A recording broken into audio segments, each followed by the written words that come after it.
The first time I was told to go back to my own country, I was walking down the street. I had my child in a pram, and I had a young child, I think he was like 4, holding on to the pram beside me, and I was just walking home.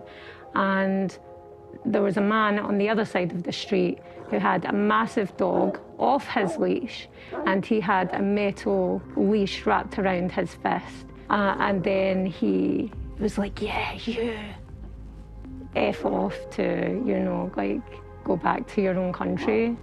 And I was sure that he was going to do something, but he actually just came over and just shouted at me again, go back to your own country. I'm going to try and not get emotional. But it was just, first of all, your love for this country, you don't know if your love for this country is bigger than the love I have for this country. I'm proud to be Scottish. This is my country. Aisha was born and raised in Scotland and found faith when she was 18. She has a YouTube channel where she often gets abused. You're a traitor, an extremist, you're dumb.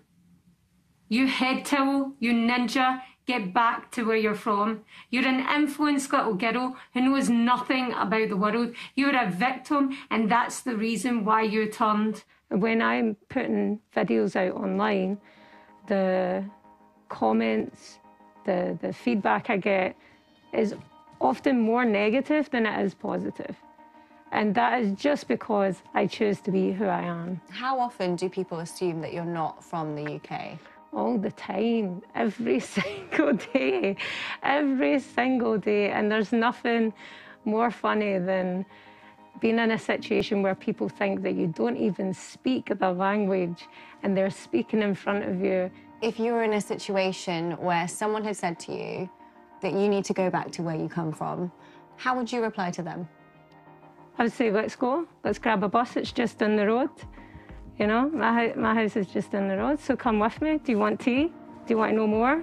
The assumption doesn't offend me, it's how you treat me after it. Seeing something that's different, there's a fear that comes with that. So it's the fear of the unknown. And I feel like that's why me saying, you know, come with, let's talk.